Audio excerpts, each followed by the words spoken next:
بسم الله الرحمن الرحيم. الحمد لله والصلاة والسلام على رسول الله. سبحانك لا علم لنا إلا ما علمتنا إنك أنت العليم الحكيم. Dear colleagues, this is the next lecture in the series of brain imaging, and here we are dealing with the imaging of intracranial vascular lesions. Actually, we will handle these specific topics, including the imaging of the aneurysms, arteriovenous malformations, cryptic arteriovenous malformation, the imaging of cavernous hemangiomas or the cavernomas, the diagnosis of developmental venous anomalies, and the diagnosis of the aneurysm of the vein of Galen, and finally we will discuss the moya-moya disease. Starting by the intracranial aneurysms, and this is the overall frequency, which ranges between 1 to 10%, and the annual risk of rupture is about 2% of the intracranial aneurysms. We have three main types of intracranial aneurysms, which are the secular type, the most common, the fusiform, and the dissecting type. Aneurysms may be solitary, and this is common in about 75% of cases, and may be multiple in about 25% of the cases. And the aneurysms may usually develop spontaneously, and in many cases they are asymptomatic until rupture occurs. In secular aneurysms, or what is known as berry-like aneurysms, they appear on imaging as outpouching from the arterial wall, usually at the regions of the arterial bifurcation. Berry aneurysms or secular aneurysms are very common, or the most common type of intracranial aneurysms, representing about 65 to 98% of the intracranial aneurysms. And most of these aneurysms are located in the anterior circulation, and 15% of these aneurysms are located in the posterior circulation. The most common sites for intracranial aneurysms in the anterior circulation are in the region of the anterior communicating artery and the region of the posterior communicating artery, as well as in the region of the middle cerebral artery. These are the common sites of intracranial aneurysms in the anterior circulation, and actually you know that the most common site is at the anterior communicating artery, either to the left or to the right or the midline. Then intracranial aneurysms, 15% occur in the posterior circulation, and 50% of these 15% represent the basilar tip aneurysm, or the aneurysm of the basilar tip. Then the rest of the 50% of the posterior circulation aneurysms are belonging to other vessels in the posterior fossa. Then and if you look here, and you can see this is a good example of an aneurysm of the tip of the basilar artery by the axial contrast CT enhanced scan, and you can see a small and a secular aneurysm at the tip of the basilar artery, which is nicely demonstrated by the digital subtraction angiography, and you can see the aneurysmal sac at the tip of the basilar artery. This is the posterior cerebral artery on both sides. And this is the 3D reformatted image, also show the aneurysm at the tip of the basilar artery. Then the clinical presentation of aneurysms are usually due to the complication, which is the rupture. Then most of the aneurysms, as written here, remain undetected until the time of rupture, and the rupture will result actually in the subarachnoid hemorrhage, And the very common symptom of subarachnoid hemorrhage is that the worst headache in the life of the patient. And this headache is very severe, and it may be associated with brief loss of consciousness, nausea and vomiting, or focal neurological deficits. Then the second type of aneurysms is the fusiform aneurysm, and this aneurysm has no neck, and this is just the fusiform dilatation of the vessel, and is nicely demonstrated by angiography. Then you can see here by the DSA angiogram the fusiform aneurysm of the distal part of the common of the internal carotid artery, as you can see here. And these aneurysms, as I have said, they have no neck, and they have a long course with circumferential involvement of the vessel. Any type of the aneurysms, especially the large one, may be partially thrombosed, of course. And this is an example of a fusiform aneurysm along the distal part of the internal carotid artery. And you can see the dilatation of the vessel and the absence of a demonstrable neck for this type of aneurysms.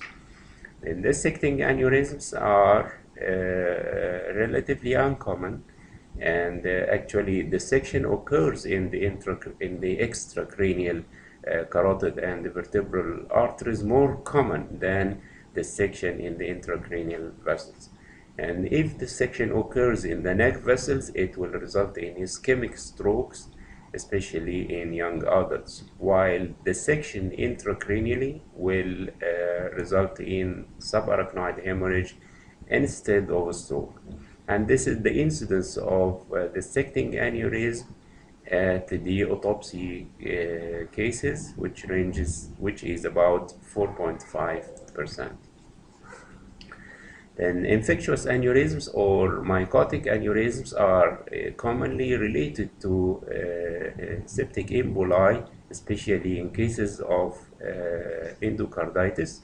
And you can see that this aneurysm is diagnosed by the clinical picture of the patient. And you should know that the patient has a source for septic emboli.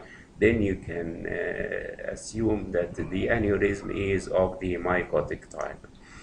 And mycotic aneurysm here is occurring at the origin of the superior cerebral artery, cerebellar artery, and you see this very small aneurysmal sac in no patient with bacterial endocarditis, and the spasm of the vessel has resulted in an infarction in the territory of the affected vessel, as you can see here in the FLAIR and T2 weighted MR images, showing a signal abnormality in the right side of the bones, both in the T2 and the FLAIR imaging, representing the ischemic area.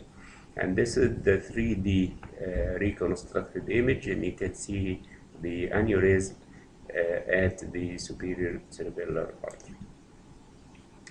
Then oncotic aneurysms are those related to malignancies, and sometimes I don't have actually an example intracranial oncotic aneurysm, but this is a good example of a patient with a bronchogenic carcinoma that has affected the right pulmonary artery, weakened the wall of the artery, and the artery started to form a false aneurysm here, which is known as oncotic aneurysm. And this is the chest X-ray, and you can see a mass in the right upper lobe, and by the coronal reformatted CT image, and you can see the small aneurysmal bulge from the wall of the right pulmonary artery. And this is the selective angiogram. You can see the oncotic aneurysm. And these aneurysms are usually treated interventionally by coils to prevent rupture, because the risk of rupture is high, and hence the mortality rate is also high.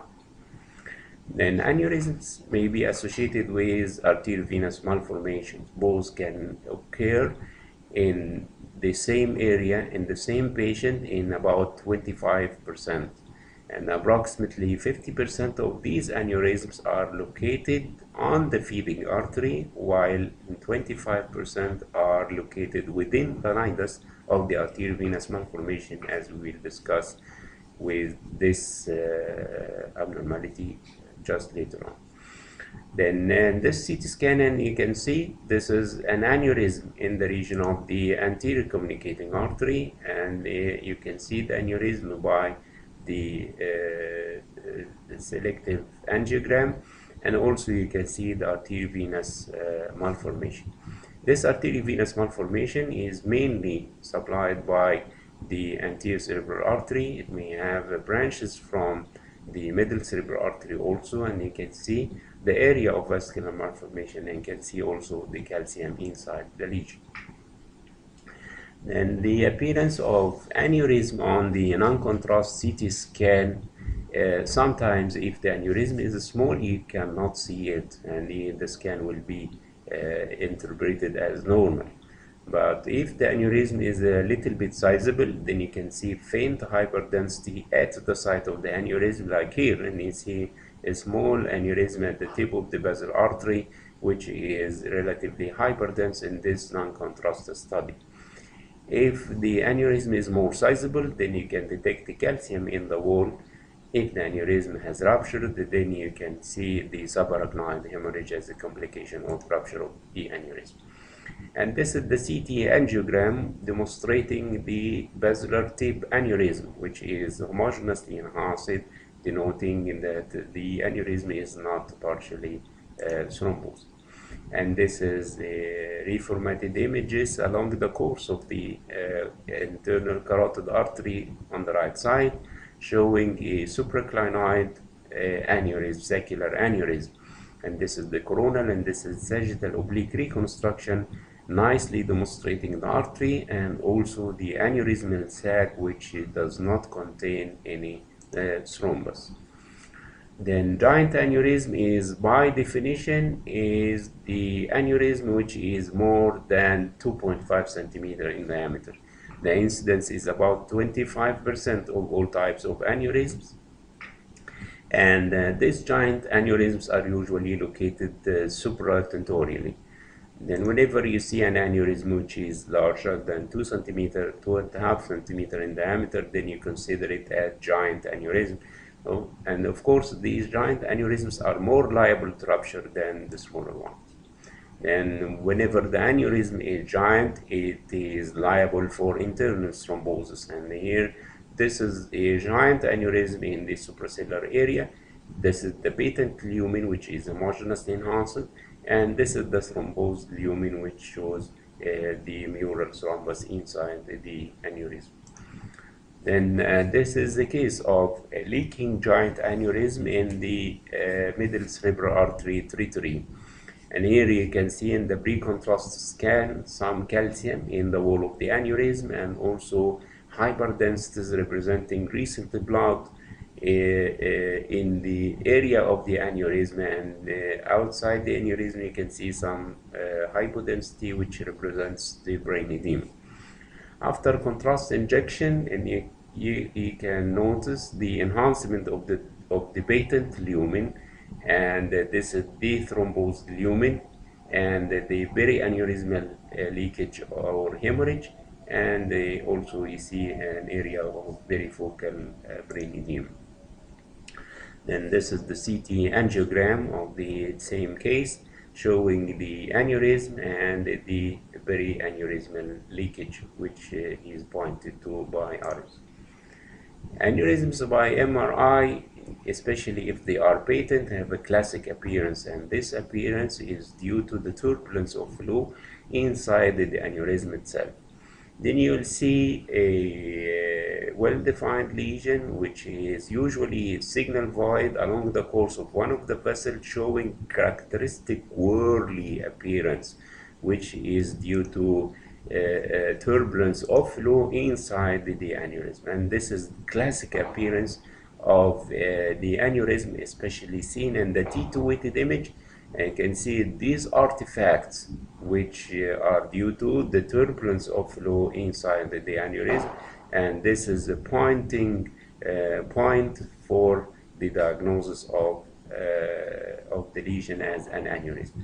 In the T1 weighted image, you may see this phenomena, but it's very clear in the T2 weighted image compared to the T1 weighted image. In the T1, you can also see the thrombosis inside the aneurysm, and you can also detect a hemorrhage in the perianeurysmal area. And this is the middle cerebral artery aneurysm by MRI T1 weighted image in the axial and in the coronal planes.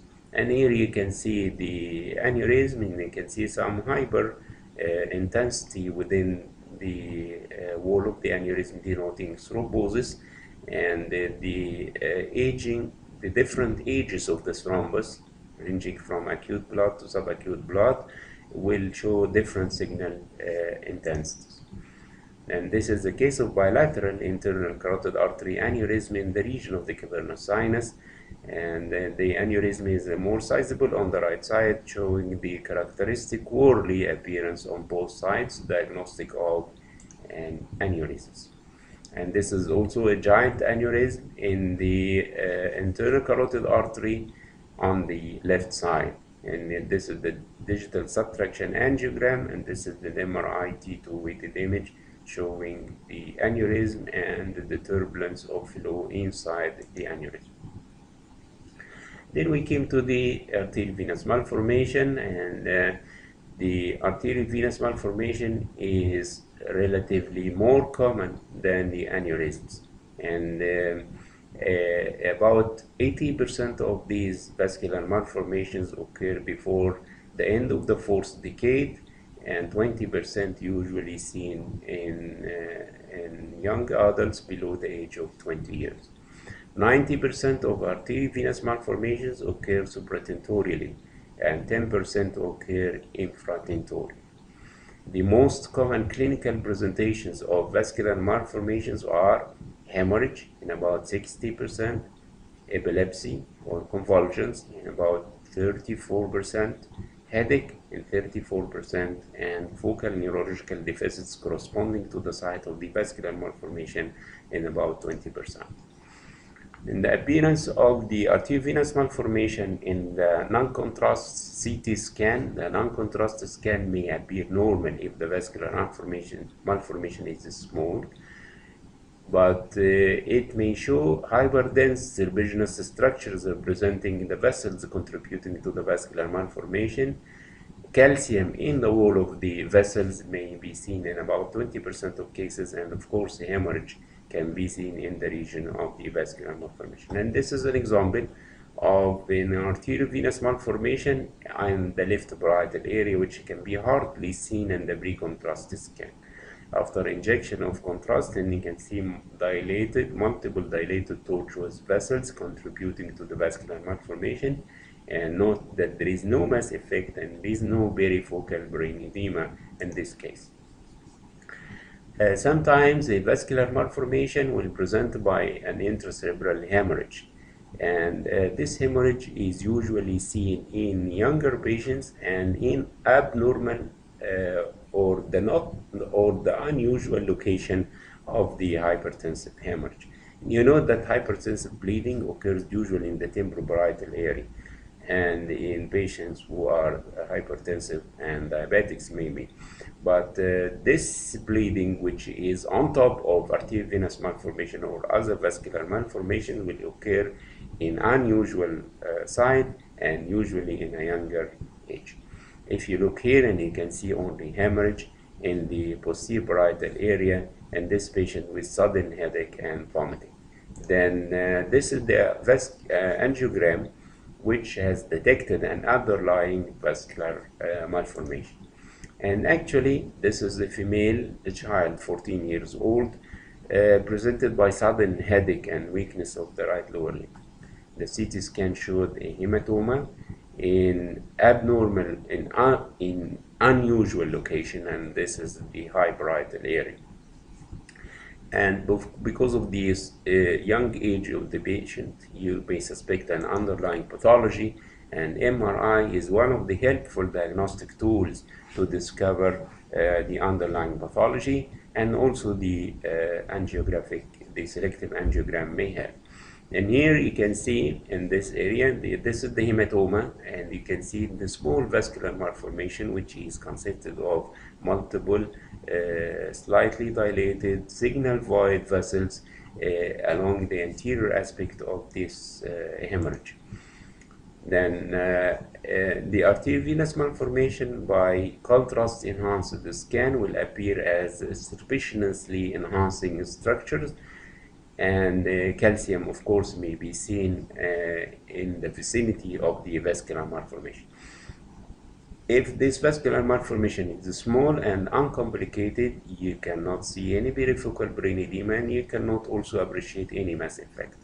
But because of the shunting from the arterial side to the venous side without passing the blood through the capillaries, will result in ischemic changes in the vicinity of the arteriovenous malformation, which will present as areas of infarction or gliosis. Then hemorrhage in the arteriovenous malformation site may result in a mass effect and the compression of the ventricle, and also hemorrhage in the subarachnoid space may lead to the development of hydrocephalus. By MRI, you can see multiple dilated tortuous signal void vessels in the region of the vascular malformation in all pulse sequences, in T1, in the proton density, in the flare, and in the T2 within image. And if you use the flow sensitive techniques, then you can see the flow within the vascular malformation. Usually, if it is sizable like this one, it may exert some mass effect on the adjacent ventricle and sulci. Then in this child, and the same patient, and I have shown it to you before, you can see the hemorrhage and the arteriovenous malformation, which has been confirmed by the selective angiogram and also the MR angiogram. And I have to say that the MR angiogram may fail to demonstrate the small vascular malformations, but of course the selective angiogram is both diagnostic and may be used for therapeutic embolization of this vascular malformation. Then what is the aim of imaging in cases of arteriovenous malformation? The aim is to detect the main arterial supply of the abnormality and the main venous drainage, and you detect if there are associated aneurysms along the feeder or along the nidus, and if there is ischemic changes due to shunting of the blood, or there is bleeding in the vicinity of the vascular malformation. Actually, when you have the full series of the exam, you can easily detect the main arterial supply and the main venous drainage, and you can also see if there are some aneurysms in the vicinity of the lesion, and the detection of ischemic changes is easy, as well as the detection of bleeding as well. And this is an occipital vascular malformation, and this is the reconstructed MR angiogram. And you can see that the vascular malformation is supplied by the posterior cerebral artery, which is a little bit dilated, and the branches are also dilated and tortuous, contributing to the main blood supply of this lesion.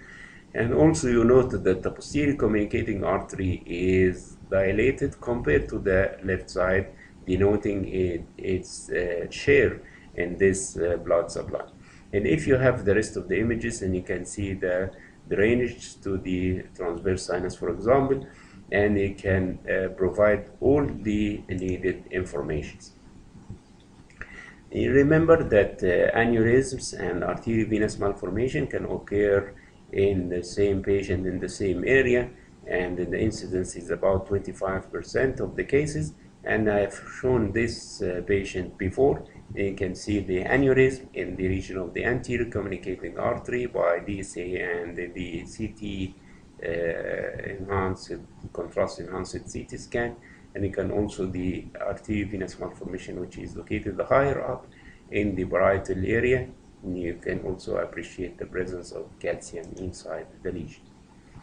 Then this is a vascular malformation between the internal carotid artery and the cavernous sinus, what we call the carotid cavernous fistula.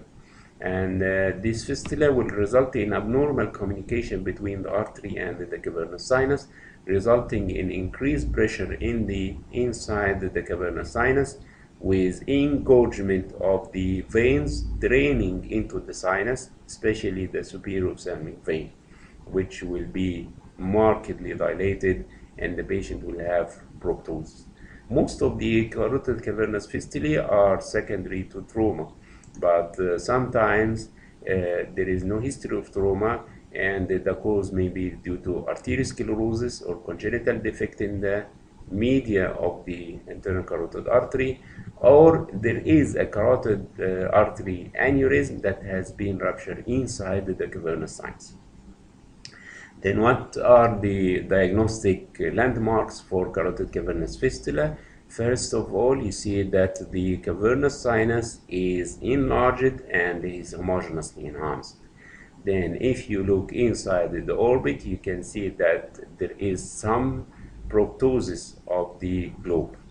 And if you look at the region of the superior ophthalmic vein, and you see marked dilatation and tortuosity of the superior ophthalmic vein, which is one of the diagnostic criteria of carotid cavernous fistula, we compare this dilated tortuous superior ophthalmic vein by the normal appearance of the superior ophthalmic vein on the left side.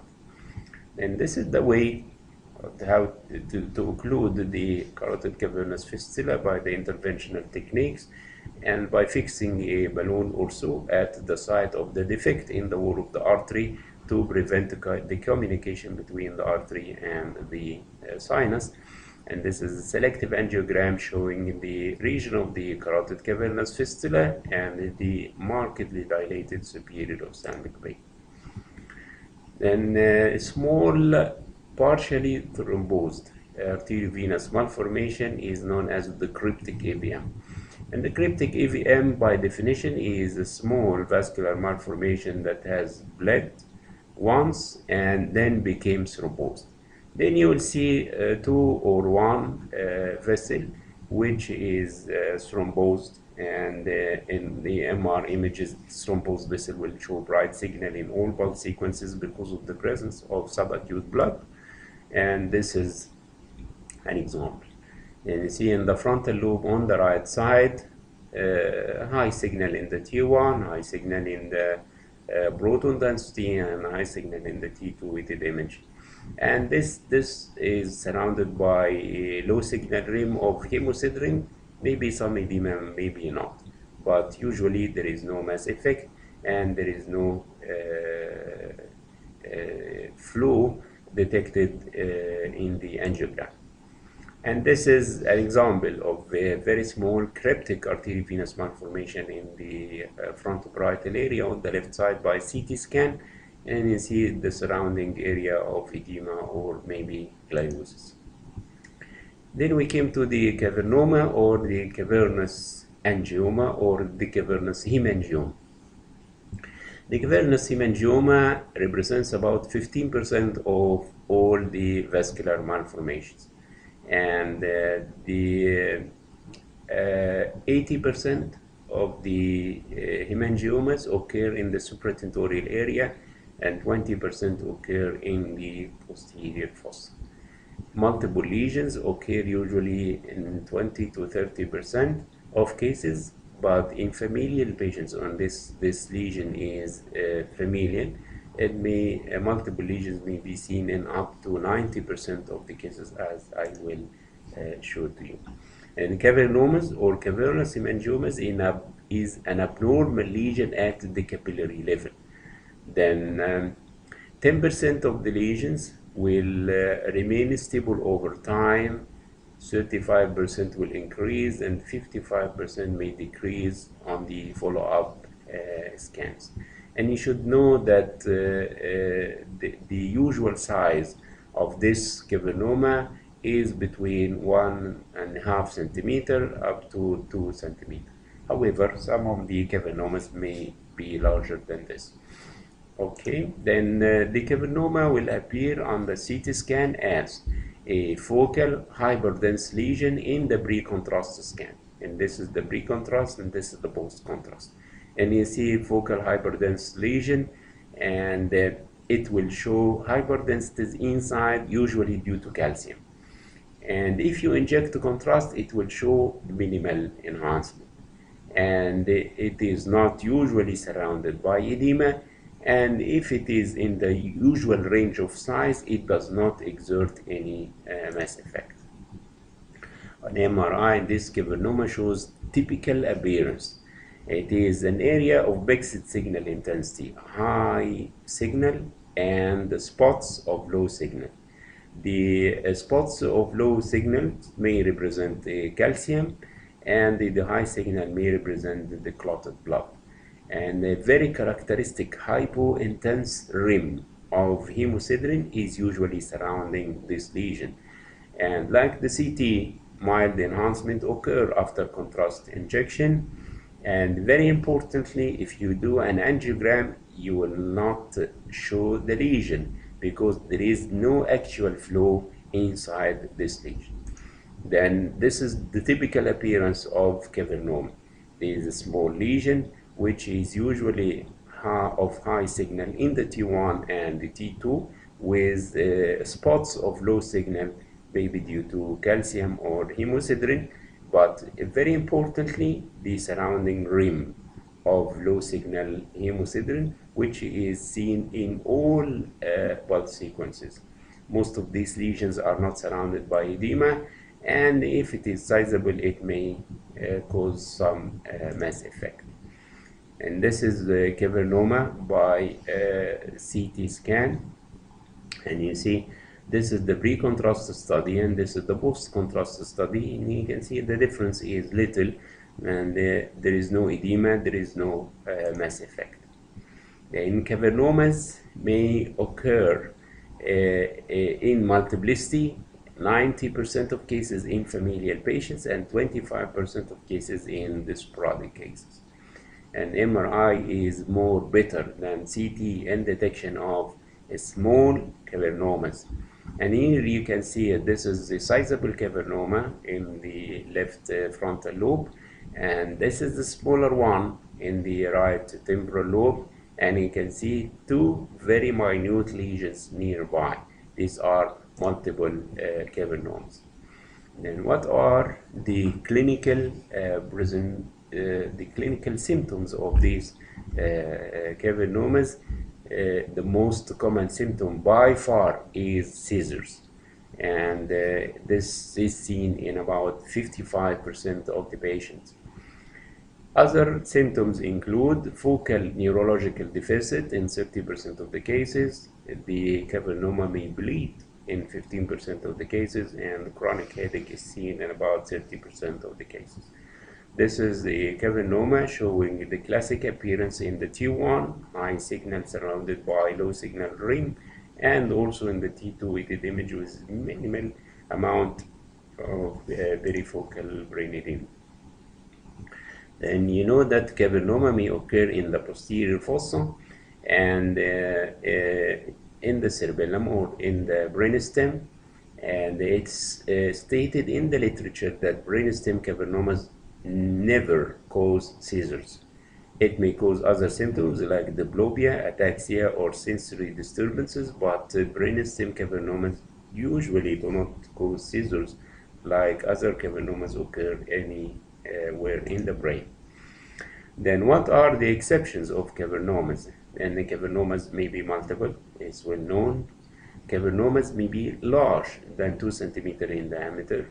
Cavernomas may be surrounded by edema, and you can see in this case by CT and MRI, and this is the cavernoma showing the classic hemosiderin rim outside. And the cavernoma may bleed in the cerebral parenchyma or in the subarachnoid space. And actually, you will think if the bleeding is sizable, it will mask the cavernoma. Then how can you know that this bleeding is secondary to an underlying lesion? Is the same like the arteriovenous malformation. The bleeding is in a younger age, and the bleeding is in unusual location. And this is a cavernoma in the right temporal lobe, and you see this area of bleeding nearby. The bleeding shows high signal in the T1 and high signal in the T2, denoting the subacute blood elements.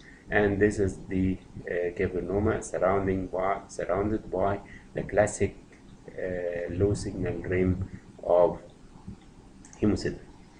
Then the gradient image is very important. Gradient MRI for detection of minute cavernomas because of its sensitivity to hemorrhage.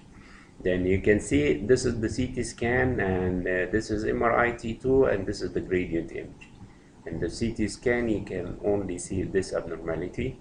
In the MRI you can see this abnormality and this one and this one. But in the gradient image, because of the blooming effect, and you can see too many cavernomas. This is the classic appearance for the cavernomas. Then as I have said, if you perform an angiogram for a patient who has a cavernoma, you will see a normal finding, because there is no flow in this at the level of the cavernoma.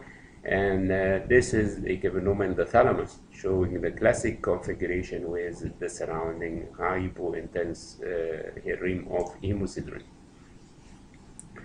Then we came to the dural venous anomaly, or let us say the developmental venous anomaly, which is known as DVA, and the incidence of this lesion is about 2%. Actually, this is not a lesion, and it is considered by all as a normal variant.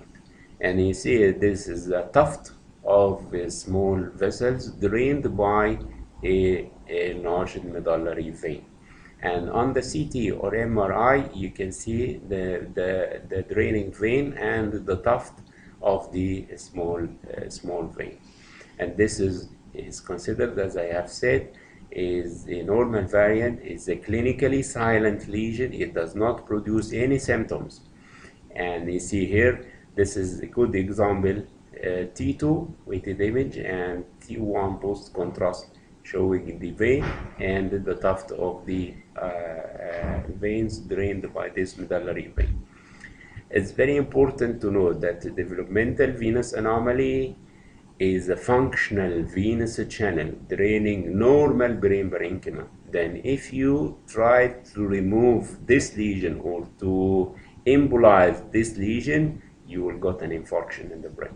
Then this lesion is usually known as leave me alone, and it is not an arteriovenous malformation, and it requires no intervention and no therapy.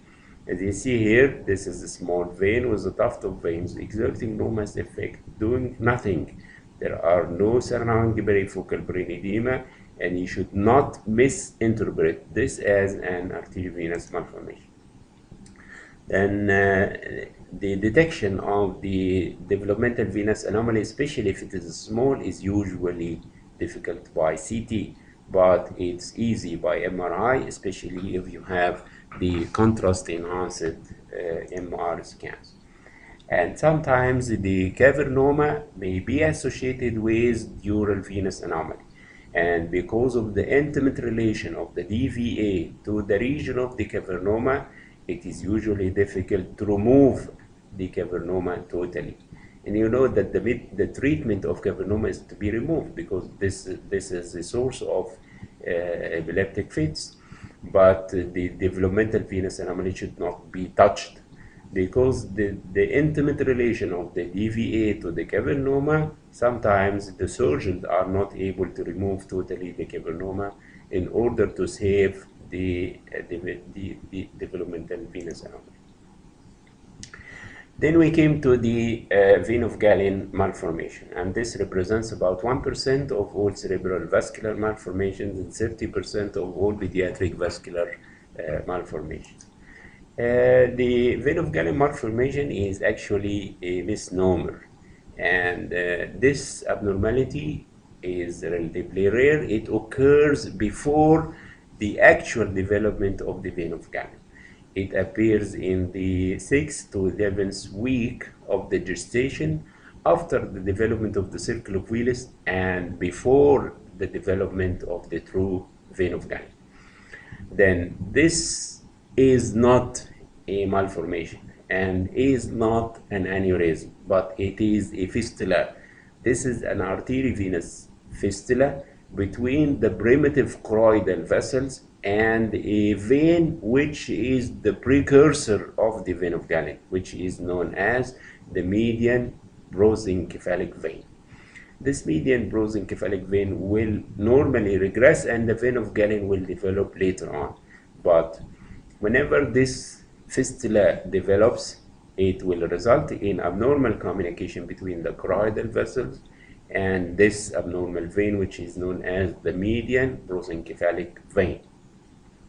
And because this is a high flow fistula, it commonly presents by congestive heart failure in the neonatal period. Whenever you see a CT scan or MRI, and you can see an enormously dilated signal void vascular channel in the region of the assumed vein of Galen, and is usually drained through the straight sinus into the confluence of the sinuses and maybe in the transverse sinuses as well. And this is, as I have said, a high flow fistula which commonly results in congestive heart failure. This is a CT angiogram of a patient with vein of Galen malformation, and you see the markedly or aneurysmally dilated structure in the region of the vein of Galen, which is drained through the straight sinus. Then the reconstructed image, and you can show nicely the region of the malformation and the drainage sites. This is also a case of vein of Galen malformation, and you can see this large aneurysmally dilated signal void structure in the region of the quadrigeminal cistern corresponding to the site of the vein of Galen in the T1 and in the T2 weighted image, and this is the angiogram showing the abnormality. And also here in this 11 months old male child or male presenting with seizures, and you can see the abnormal aneurysmally dilated structure and also the dilated straight sinus draining this abnormality. Another appearance of a vein of Galen malformation, aneurysmally dilated structure in the quadrigeminal cistern showing the signal void in all bulk sequences in the T1 and in the T2 weighted image. Actually, this is an easy diagnosis, but you should know that the aneurysm of the vein of Galen is a misnomer. Actually, this is not an aneurysm and is not a malformation, it's a fistula between the primitive choroidal vessels and the median prosencephalic vein, which precedes the appearance of the vein of Galen. Finally, we came to the Moya-Moya disease, and Moya-Moya disease, by definition, is an idiopathic, slowly progressive disease affecting the supraclinoid portion of the internal carotid arteries. This disease is of unknown etiology, resulting in marked narrowing or even complete obstruction of the supraclinoid part of the internal carotid artery. And you know, this is the normal carotid MR angiogram. This is the internal carotid artery, and this is the region of the carotid siphon. And after passing through the cavernous sinus, then it will start to divide into the anterior cerebral and the middle cerebral artery. Then occlusion of this part of the artery will result in this appearance, and you cannot see the middle cerebral or the anterior cerebral arteries, and also you cannot see their branches. Instead, you will see an area of collaterals or dilated vessels, which will appear on imaging like a puff of smoke. And this is the case of primary myomoya disease in a female child 3 years old with left-sided weakness. Then here, this is the internal carotid artery, but you cannot see the middle cerebral and cannot see the anterior cerebral. And instead, you see this dilated collateral vessels and representing the enlarged lenticular striate and the thalamo-perforating arteries, as well as some of the dural and leptomeningeal vessels. And this will result in this appearance, which is known as the puff of smoke. Then if you look to the MR angiogram, and normally you can see the region of the internal carotid artery, and this is the middle cerebral, and this is the anterior cerebral. But here you can see the region of the internal carotid artery, but you cannot see the middle cerebral and cannot see the anterior cerebral, and you see this extensive area of collateral circulation.